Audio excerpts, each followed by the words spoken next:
Hello and welcome back to our channel. तो आज है 17 अगस्त और हम आज देखने वाले हैं यूजीसी नेट और यूपी पीजीटी साइकोलॉजी का टेस्ट नंबर 01। ये टेस्ट नंबर 01 कंडक्ट किया था आपके आज़ादी का अमृत महोत्सव 15 अगस्त को दोपहर 12 बजे। तो जिन लोगों ने भी 12 बजे टेस्ट दिया उन्होंने अपने आंसर सबमिट कर दिए हैं एंड नाउ इस वीडियो के थ्रू वो अपने आंसर्स चेक कर सकते हैं एंड देन आप अपना फाइनल स्कोर सबमिट कर दीजिएगा कि आपने कितना स्कोर किया आउट ऑफ 25। ठीक है, ओके। तो चलिए लेट स्टार्ट करते हैं। सबसे पहले क्वेश्चन नंबर 1 हमसे क्या कहता है? ये कहता है कि who propounded the drive theory of motivation. ठीक है, Abraham Maslow, Jean Piaget, CL Hull और व्रूम। और जो भी बच्चों ने अभी तक मतलब ये टेस्ट सीरीज़ जिन्होंने नहीं देखी थी वो नीचे कमेंट कर सकते हैं जो भी इसका आंसर उनको लगता है। ठीक है, एंड देन आप चेक भी कर सकते हैं कि आपका आंसर सही है या नहीं अभी रियल टाइम में। ठीक है, ओके। प्रश्न यह पूछ रहा है आपसे कि अभिप्रेरणा की ड्राइव थ्योरी का सिद्धांत किसके द्वारा दिया गया था? अब्राहम मास्लो के द्वारा दिया गया था, जीन पियागेट के द्वारा दिया गया था, सीएल हल के द्वारा दिया गया था या फिर व्रूम के द्वारा दिया गया था? तो इसका सही उत्तर क्या है? आपकी जो अभिप्रेरणा की ड्राइव थ्योरी है ना, इसको हमने देखा है हमारे लेक्चर्स में। ड्राइव थ्योरी में क्या बात करते हैं कि आपकी जो नीड्स है उसके बाद क्या आती है, आपको ड्राइव आती है। और ये सिद्धांत किसके द्वारा दिया गया था? ये दिया गया था आपका सीएल हल के द्वारा। ठीक है, आपके सीएल हल के द्वारा इसका सिद्धांत दिया गया था। इसका मतलब करेक्ट आंसर होता है आपका option number C is the right answer. ठीक है, तो आपने जहाँ भी उस शीट में आपने आंसर्स लिखे थे वहाँ पे आप टिक एंड रॉन्ग मार्क कर सकते हैं। Okay, alright. तो सीएल हल इसका सही आंसर है। अब देखते हैं अगला सवाल। अगला सवाल ये पूछ रहा है according to the Cannon Bard theory. कौन सी थ्योरी की बात हो रही है यहाँ पे? सीबी थ्योरी की। सीबी थ्योरी कौन सी है? सेकेंड नंबर की थ्योरी है। According to Cannon Bard theory of emotion, है ना, संवेग की बात हो रही है यहाँ पे, संवेग की। Which one of the following does not occur while facing a stimulus? Cognitive appraisal, physical arousal, emotion felt या फिर नन ऑफ द अबव? ठीक है, यहाँ पे क्या पूछ रहे हैं कि कैनन-बार्ड की थ्योरी में जब आप स्टिमुलस को देखेंगे तो इसमें से क्या नहीं होगा? कैनन-बार्ड संवेग सिद्धांत अनुसार उद्दीपक को प्रेक्षण करते समय, मतलब मान लीजिए यहाँ पे कोई स्टिमुलस है, यहाँ पे कोई उद्दीपक है ना, इसको क्या कर रहे हैं आप? इसको आप देख रहे हैं। ठीक है, अपनी आंखों से देख रहे हैं, प्रेक्षण कर रहे हैं। प्रेक्षण करते समय इनमें से क्या नहीं होता है? संज्ञानात्मक मूल्यांकन, शरीरात्मक उद्वेलन, संवेग अनुभूति या फिर इनमें से कोई नहीं? तो करेक्ट आंसर क्या है इसका? इसका करेक्ट आंसर है आपका ऑप्शन नंबर ए, यानी कि संज्ञानात्मक मूल्यांकन इसका करेक्ट आंसर है, जो कि होता है आपका कॉग्निटिव अप्रेजल। ठीक है, कॉग्निटिव अप्रेजल की थ्योरी हम कहाँ देखने को मिलती है? ये हमको देखती है मिस्टर एल लजारस के अंदर। ठीक है, मिस्टर आर लजारस के अंदर देखने को मिलती है हमको ये वाली थ्योरी। संज्ञानात्मक मूल्यांकन की बात हो रही है यहाँ पे। ठीक है, सिद्धांत कौन सा पूछा है आपसे? कैनन-बार्ड का सिद्धांत है। ठीक है, तो कैनन-बार्ड के सिद्धांत में हमको क्या देखने को मिलता है कि आपका शरीरात्मक उद्वेलन ये और आपकी संवेग की अनुभूति, है ना, ये दोनों कैसे होंगी? ये दोनों एक साथ में होंगी। ठीक है, तो इसलिए करेक्ट आंसर होता है इसका ऑप्शन नंबर ए, यानी कि संज्ञानात्मक मूल्यांकन कैनन-बार्ड के सिद्धांत के अनुसार नहीं होगा। ठीक है, प्रश्न में यह पूछा है नहीं होता है, इसका आपको ध्यान देना है। Alright, okay. चलिए अब चलते हैं अगले सवाल के ऊपर। अब यहाँ से पूछ रहा है who among the following does not belong to behavioristic school of thought? इनमें से कौन बिहेवियरिस्टिक स्कूल ऑफ थॉट से बिलोंग नहीं करता है? Abraham Maslow, John Watson, Ivan Pavlov और स्किनर। ठीक है, हिंदी में देखते हैं प्रश्न। इनमें से कौन व्यवहारवादी विचार से सरोकार नहीं रखता है? ठीक है, Abraham Maslow, John B Watson, Ivan Pavlov, Skinner. Easy सा सवाल है ये। ठीक है, करेक्ट आंसर क्या है इसका? आपका ऑप्शन नंबर ए, यानी कि अब्राहम मास्लो। ठीक है, ये किस प्रकार के थे? ये थे आपके मानवतावादी। ठीक है, मानवतावादी थे ये, ह्यूमनिस्टिक इनका थॉट था। ठीक है, वॉटसन जानते हैं आप, बिहेवियरिज्म की बात करते हैं, इवन पाव्लोव डॉग वाला एक्सपेरिमेंट एंड स्किनर आपका ऑपरेंट कंडीशनिंग। ठीक है, ओके। अब चलते हैं अगले सवाल के ऊपर। इसका करेक्ट आंसर है option number A. Next, I am looking at a whole, this statement is most suitable with school of thought in psychology. मनोविज्ञान के अंदर, है ना, मैं पूर्ण और संपूर्ण को देख रहा हूँ, यह वाक्य जो है मनोविज्ञान की किस विचारधारा को दर्शाता है या फिर किस स्कूल ऑफ थॉट से बिलोंग करता है? क्या ये स्ट्रक्चरलिज्म है, क्या ये फंक्शनलिज्म है, क्या ये साइको एनालिसिस है या फिर ये अंततः गेस्टाल्ट है? ठीक है, संरचनावाद, प्रकार्यवाद, मनोविश्लेषण और गेस्टाल्ट। ठीक है, तो इसका करेक्ट आंसर क्या होगा आपका? Option number D is the right answer, यानी कि गेस्टाल्ट। गेस्टाल्ट में क्या होता है, हम चीज़ों को पूर्ण रूपेण देखते हैं। ठीक है, ये एक कार्ट है, इस तरह से हम समझ सकते हैं, ये एक बॉक्स है, इस प्रकार से हम समझते हैं। मतलब गेस्टाल्ट के अंदर क्या होता है, हम चीज़ों को पूर्ण रूपेण देखते हैं। ठीक है, ओके, अब चलते हैं अगले सवाल के ऊपर। ओके, तो ये ऐसा सवाल है जिसका लगभग जितने लोगों ने भी टेस्ट दिया उन्होंने सही आंसर किसी ने भी नहीं दे पाया। ठीक है, ओके, और अगर आप पहली बार देख रहे हैं तो ट्राई कीजिए इसका आंसर देना। प्रश्न पढ़ते हैं आपके लिए। In an experiment a drug is given to the students for checking its effect on memory. 15 students reported that they have improved their memory after few days of the experiment. Though the students were kept in control group, was the original drug given to the control group or not? बहुत ही अच्छा और बढ़िया सवाल है ये, और अगर आपने इसको सही किया है इसका मतलब आपको मनोविज्ञान की अच्छी समझ है और आपने लेक्चर्स को अच्छे से फॉलो किया है। और अगर आपका उत्तर गलत होता है इसका मतलब आपने लेक्चर्स को फॉलो तो किया है लेकिन अच्छे से नहीं किया है, जो बातें उसमें बताई गई हैं उसको अच्छे से आपने याद नहीं किया, मेमोराइज नहीं किया, और आप वीडियोस को फॉर ग्रांटेड ले रहे हैं कहीं ना कहीं। ठीक है, ओके, और चीज़ों को आप क्या नहीं कर रहे हैं, लिंक नहीं कर रहे हैं, इसलिए प्रॉब्लम आएगी आपको इस सवाल के अंदर। ओके, ऑप्शन देखते हैं। Yes, original drug was given. No, original drug was not given. The experiment is a failure. This is experimental effect. ठीक है, ओके, तो आप ट्राई कीजिए, जितने भी इंग्लिश मीडियम वाले हैं इसका उत्तर देने का ट्राई कीजिए एंड आंसर आप नीचे कमेंट कर सकते हैं। ठीक है, ओके, अब देखते हैं सवाल ये क्या कहता है। सवाल ये कह रहा है यहाँ पे, एक विशेष प्रयोग के अंतर्गत, ठीक है, एक एक्सपेरिमेंट चल रहा है, एक विशेष प्रयोग के अंतर्गत कुछ विद्यार्थियों को एक दवाई, औषध, ड्रग उनकी स्मृति क्षमता पर किस तरह से असर करती है इसके लिए दिया जाता है। उनमें से 15 विद्यार्थी यह कहते हैं कि उनकी स्मृति में सकारात्मक प्रभाव देखने को मिला है, जबकि यह 15 विद्यार्थी नियंत्रण समूह का हिस्सा थे। क्या इस समूह को वास्तविक औषध दी गई थी?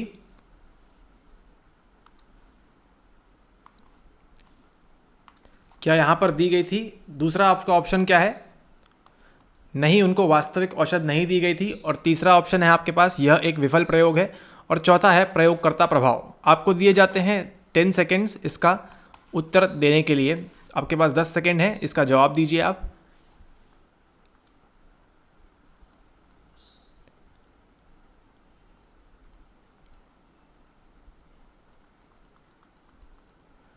In an experiment, a drug is given to the students for checking its effect on memory. 15 students reported that they have improved their memory, and after a few days of the experiment, though the students were kept in control group, was the original drug given to the control group or not? I hope आपने अभी तक answer दे दिया होगा इसका। Right, okay, अब देखते हैं इसका करेक्ट आंसर क्या है। करेक्ट आंसर है इसका आपका option number B is the right answer. Correct answer है आपका इसमें ऑप्शन नंबर बी। नहीं, उनको वास्तविक औषध नहीं दी गई थी। ठीक है, अगर वास्तविक औषध नहीं दी गई थी तो अब आपके दिमाग की जो बल्ब है, जो बत्ती है, वो जलना स्टार्ट होगी जैसे ही आप एक शब्द सुनेंगे जिसे हम कहते हैं प्लेसिबो।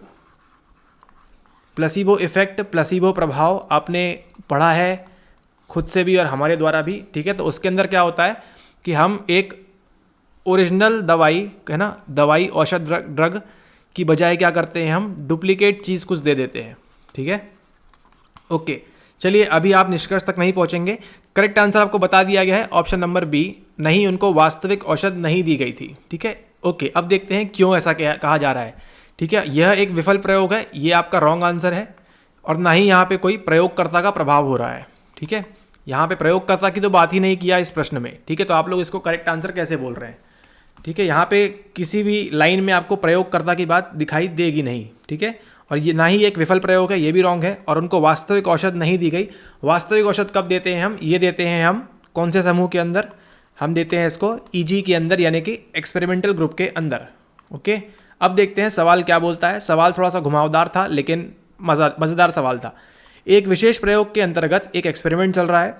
कुछ विद्यार्थियों को एक दवाई, औषध, ड्रग उनकी स्मृति क्षमता पर किस तरह से असर करती है इसके लिए दिया जाता है। ठीक है, ओके, यहाँ तक सवाल ठीक है कि भैया यहाँ पे एक विद्यार्थी है, कुछ विद्यार्थी हैं, 10 विद्यार्थी हैं, उनको कितने हैं आपके प्रश्न में? 15 15 विद्यार्थी हैं, उनको क्या दिया गया है, एक ड्रग दिया गया है, ठीक है, ड्रग डी।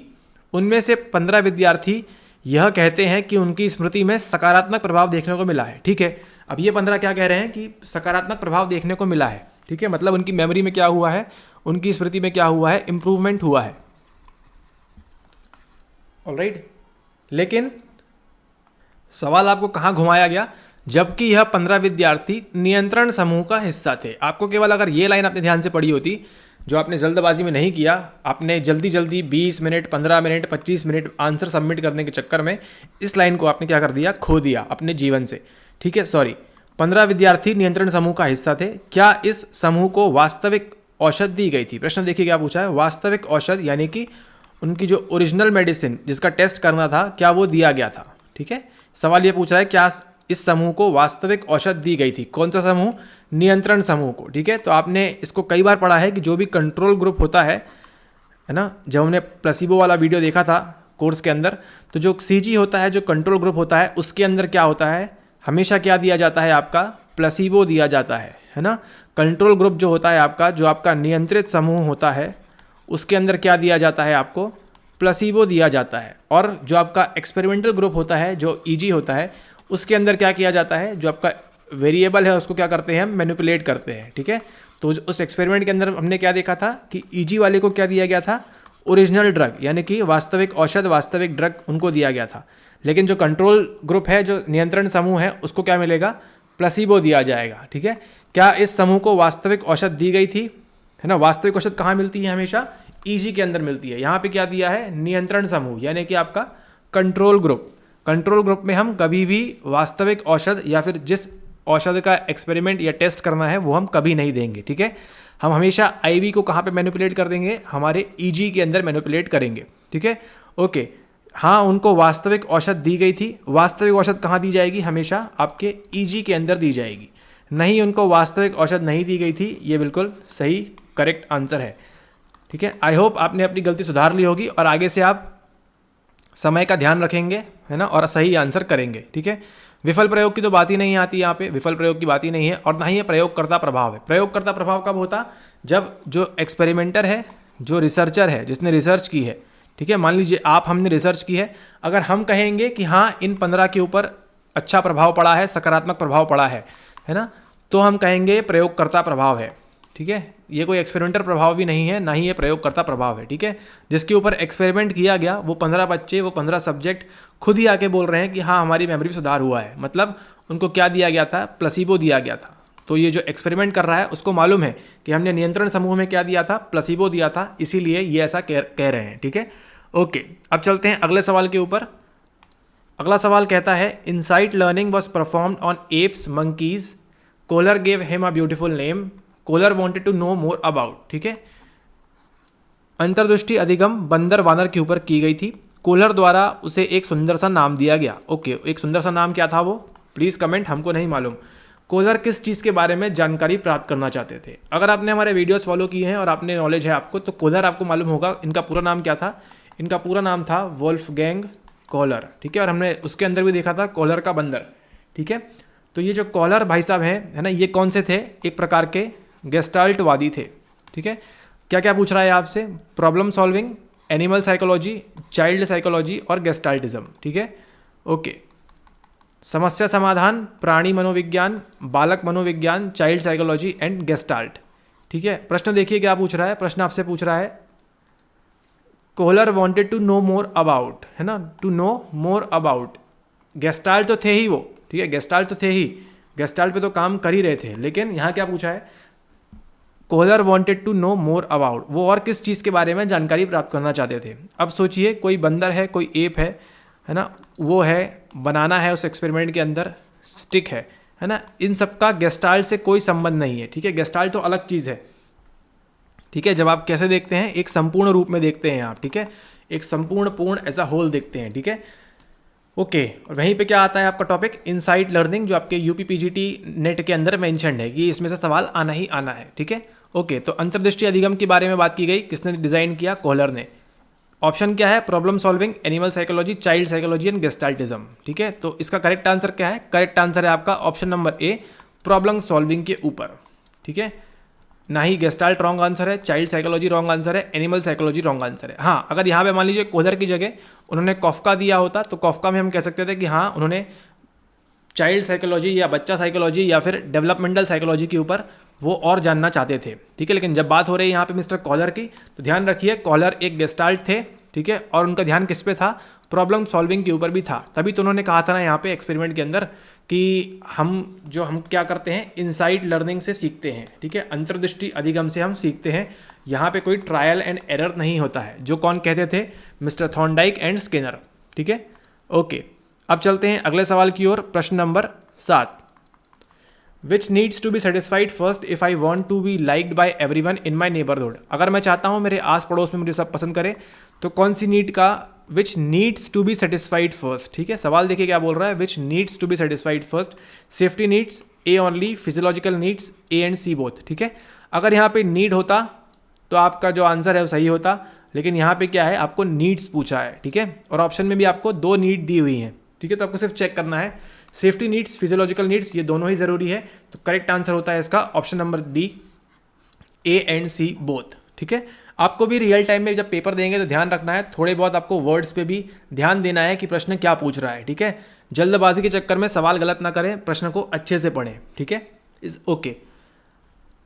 तो मुझे सब पसंद करे मेरे समाज में, पड़ोस में, तो मुझे सर्वप्रथम किन आवश्यकताओं की आपूर्ति करनी होगी, आपको दोनों की आपूर्ति करनी होगी, सुरक्षा की भी आपूर्ति करनी होगी और फिर जैविक की भी आपको आपूर्ति करनी होगी, है ना। सुरक्षा एंड जैविक ये दोनों करना होगा।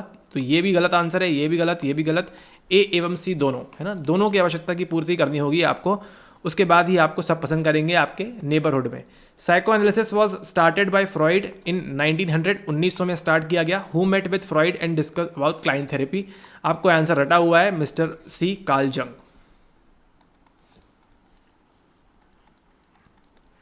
ओके, एक और सवाल, the more people watch cricket match the more chances are that India will win, this shows direct relation, inverse relation, both A and B, ratio, in appropriate.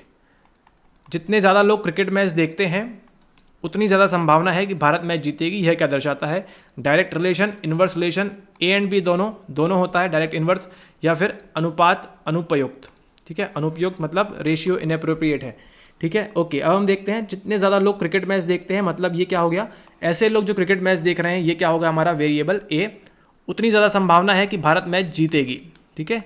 ऐसा कह रहे हैं जितने ज़्यादा लोग क्रिकेट मैच देखते हैं, मतलब वेरिएबल ए जितना ऊपर जाएगा उतनी ज़्यादा संभावना है कि भारत मैच जीतेगी। तो बी भी क्या जाएगा, ऊपर जाएगा, ठीक है। और जितने कम देखेंगे उतना क्या होगा, बी भी, इंडिया के चांसेस भी क्या होंगे, कम होंगे जीतने के।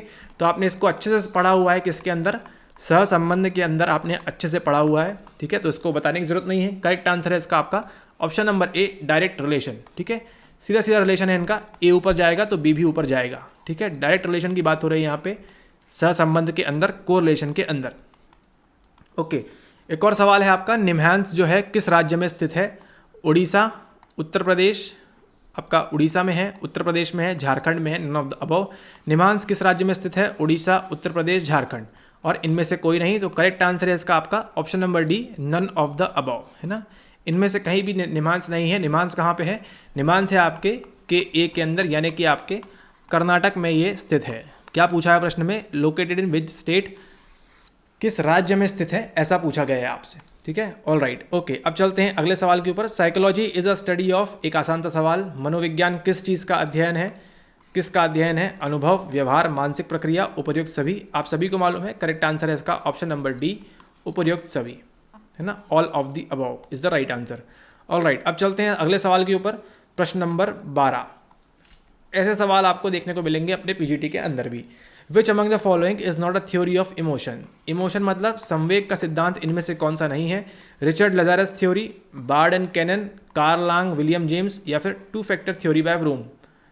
इनमें से कौन सा संवेग का सिद्धांत नहीं है, रिचर्ड लजारस का सिद्धांत, बार्ड एवं कैनन का सिद्धांत, कार्ल लैंग का सिद्धांत, या फिर ब्रूम का द्विकारक सिद्धांत। करेक्ट आंसर क्या है, option number D is the right answer. Vroom का द्विकारक सिद्धांत संवेग का सिद्धांत नहीं है। ये किसका है, ये है आपके अभिप्रेरणा का, ठीक है। और कहाँ पे होगी अभिप्रेरणा, आपके घर में, हमारे घर में नहीं, ये कहाँ पे होगी, आपके वर्क प्लेस में होगी, ठीक है, ऑर्गेनाइजेशन में, यहाँ वहाँ पे आपकी ब्रूम का द्विकारक सिद्धांत काम करेगा, ठीक है। ओके, अब चलते हैं अगले सवाल के ऊपर।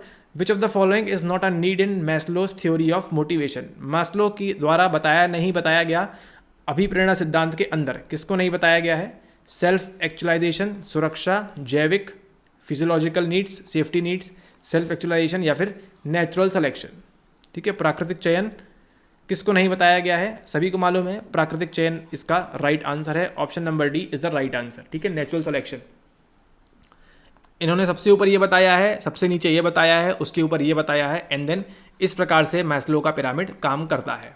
ठीक है, option number D is the right answer, प्राकृतिक चयन। मैस्लो ने कभी भी प्राकृतिक चयन की बात नहीं की।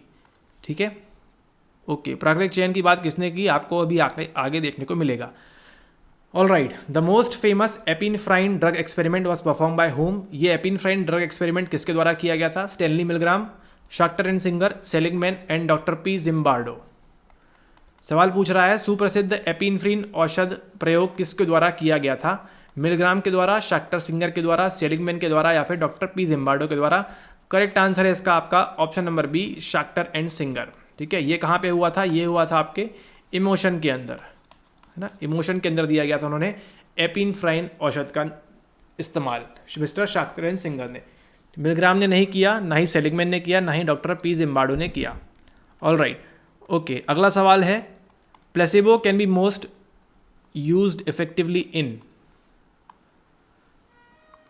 Placebo can be most used effectively in observation study, experiment study, both A and B, research study.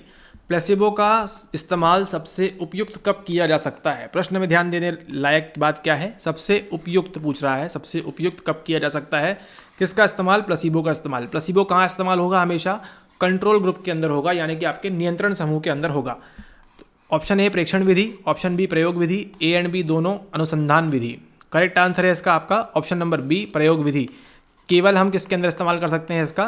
Experiment के अंदर सबसे उपयुक्त। ठीक है, आप किसी को देख के कैसे क्या प्लेसिबो दे सकते हैं बताइए ज़रा आप, है ना। ये नहीं हो सकता, जैसे ही ये कैंसिल होगा ये भी कैंसिल हो जाएगा, ना ही किसी रिसर्च के अंदर भी। ठीक है, तो प्रयोग विधि इसका राइट आंसर है। ओके, अगर आपको कभी ऐसा सवाल दिखता है थोड़ा सा मतलब इस प्रकार का सवाल है, जब आपको डाउट हो रहा है तो आपको क्या यूज़ करना है?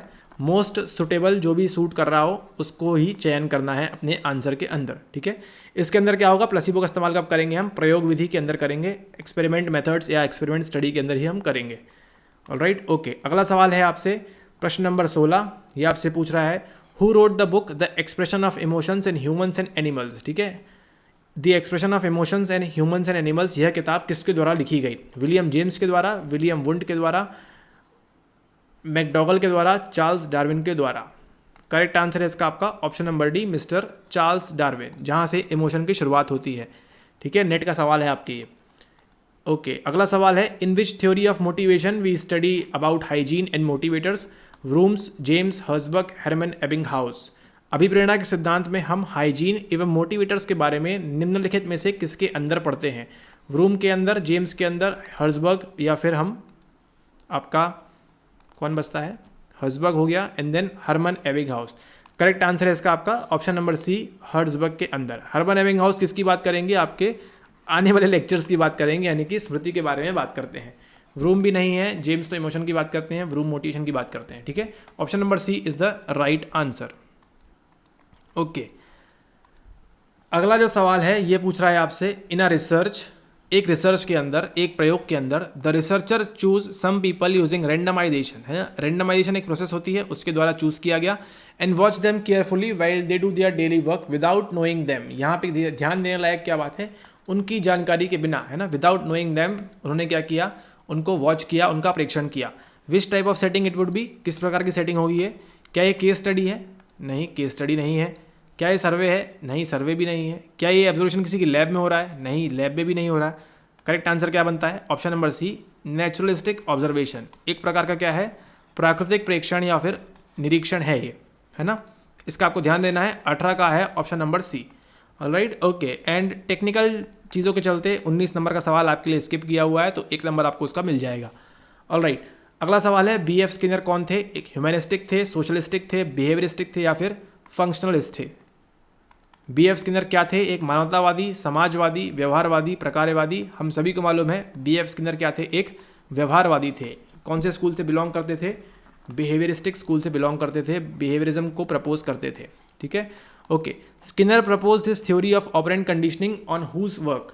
स्किनर द्वारा, जो कौन थे, एक व्यवहारवादी थे, कि अपनी जो थ्योरी थी कौन सी, ऑपरेंट कंडीशनिंग वाली, है ना, क्रिया प्रसूत अनुबंधन वाली, of operant conditioning on whose work, किसके काम के ऊपर, क्या ये साइकोएनालिस्ट के ऊपर, गेस्टाल्टिस्ट के ऊपर, ई थॉर्नडाइक के ऊपर, या फिर जॉन बी वॉटसन के ऊपर?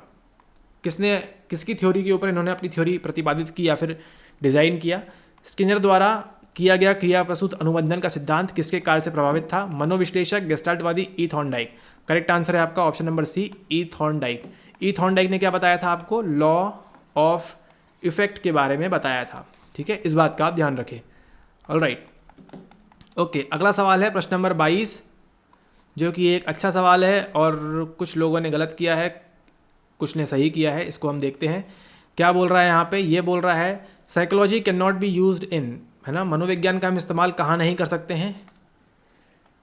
एजुकेशन सेटिंग में, सोशल सेटिंग में, कंज्यूमर बिहेवियर में, या फिर नन ऑफ द अबव। मनोविज्ञान का इस्तेमाल नहीं किया जा सकता। ठीक है, प्रश्न को ध्यान से पढ़िए क्या बोल रहा है। मनोविज्ञान का इस्तेमाल नहीं किया जा सकता कहाँ कहाँ पे? स्कूली परिवेश में, सामाजिक परिवेश में, ग्राहक व्यवहार में, है ना, एंड आपके इनमें से कोई नहीं। ठीक है, प्रश्न क्या बोल रहा है? हम मनोविज्ञान जो फील्ड है, जो शाखा है, इसका इस्तेमाल हम नहीं कर सकते कहाँ कहाँ पे? स्कूली परिवेश में नहीं, यहाँ तो कर सकते हैं हम, स्कूल में हम काउंसलर बिठा देंगे। ठीक है, काउंसलर बिठा देंगे हम। सामाजिक परिवेश में ये तो होता ही होता है, मनोविज्ञान का इस्तेमाल बिना समाज में किए कैसे काम चलेगा, है ना। सोशल साइकोलॉजी ये तो होता ही है, आप एक दूसरे को मैनिपुलेट करते हैं, दूसरा आपको मैनिपुलेट करता है। ठीक है, ओके, फिर ग्राहक व्यवहार में यहाँ पे आपको नई नई स्कीम्स दिखाई जाती हैं, एआई का इस्तेमाल किया जाता है। ठीक है, तो तीनों जगह में हो सकता है। क्या ऑप्शन बचा? इनमें से कोई नहीं। ठीक है, तो इनमें से कोई भी ऐसा नहीं है जहाँ पे हम मनोविज्ञान का इस्तेमाल नहीं कर सकते, है ना, तीनों ही जगह में हम कर सकते हैं। इसलिए सवाल होता है आपका ऑप्शन नंबर डी, इसका होता है राइट आंसर। ठीक है, ओके, अब चलते हैं अगले सवाल के ऊपर। अगला सवाल पूछ रहा है अब्राहम मास्लो के कार्यों का इस्तेमाल करके किसने अपना सिद्धांत थ्योरी प्रतिपादित की? मतलब अब्राहम मास्लो ने कुछ चीज़ बताई, उसको इम्प्रोवाइज करके किसने अपनी थ्योरी बताई? कार्ल रॉजर्स, जॉर्डन पीटरसन, अल्डरफेयर और सेलिगमैन। तो जिन्होंने भी लेक्चर्स देखे हैं अच्छे से, उनको मालूम है Alderfer is the right answer.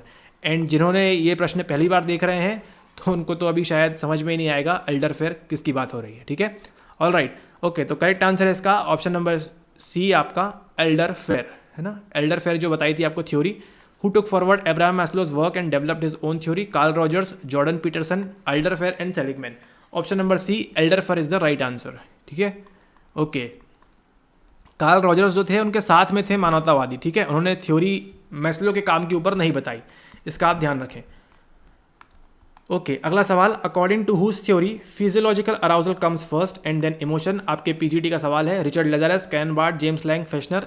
आसान सा सवाल है, James Lange is the right answer. ठीक है, कैनन बार्ड, हमेशा ध्यान दीजिएगा, कैनन बार्ड क्या करते हैं, बोलते हैं दोनों चीज़ें कैसी होंगी, साथ में होंगी। सबसे पहले कौन सी आई थी आपकी? James Lang. ठीक है, डार्विन की बात नहीं होगी, डार्विन तो आपको याद रखना है प्रश्नों को देखते हुए। ठीक है, लेकिन सबसे पहले कौन सी आई? James Lange. तो जेम्स लैंग क्या बोलेंगे? पहले शारीरिक क्रियाएं होंगी, देन आपका इमोशन महसूस होगा। सेकंड में कौन आया? Cannon board. तो सेकंड में मतलब दोनों चीज़ें क्या होंगी? साथ में होंगी, इसका आपको ध्यान रखना है। ठीक है, ओके, करेक्ट आंसर होता है इसका आपका option number C, James Lange. कि पहले हमें क्या होगा? पहले हमें शारीरिक उद्वेलन होगा, तत्पश्चात संवेग की अनुभूति होगी, है ना। और कैनन बार्ड में क्या बोलेंगे? दोनों चीज़ें कैसी होंगी? आपके साथ में होंगी। ओके, और इसी के साथ आखिरी सवाल, प्रश्न नंबर 25, the interpretation of dreams is a book written by Carl Jung, Edward Phillips, James Roberts, S Freud. The interpretation of dreams, यह पुस्तक किसके द्वारा लिखी गई? Carl Jung, S Freud, sorry, Carl Jung, Edward Phillips, James Roberts and S Freud. Correct answer क्या है इसका? आप नीचे कमेंट करके बता दीजिए। ठीक है, इसका करेक्ट आंसर हमको भी नहीं मालूम। ठीक है, तो आपको मालूम है तो नीचे प्लीज़ कमेंट डाउन बिलो। ठीक है, प्लीज़ कमेंट करें एंड सही आंसर आप भी मालूम करें एंड दूसरों को भी बताएं। ऑलराइट, ओके, तो ये थे हमारे 25 सवाल। ये थे 25 सवाल जो हमने सॉल्व किए 15 अगस्त को दोपहर में 12 बजे। एंड ये एक स्पेशल टेस्ट था सभी बच्चों के लिए जो हमारे कोर्स के अंदर है। ठीक है, ऐसे ही टेस्ट अगर आप और चाहते हैं तो नाउ जो ये वीडियो पहली बार देख रहे हैं, जो एक्सेस कर रहे हैं पहली बार, so we have decided that ऐसे ही हम टेस्ट आपके लिए लाते रहेंगे। ठीक है, तो अगर आप ज्वाइन करना चाहते हैं तो आप हमको व्हाट्सएप कर सकते हैं हमारे नंबर के ऊपर, या फिर हमसे कनेक्ट कर सकते हैं।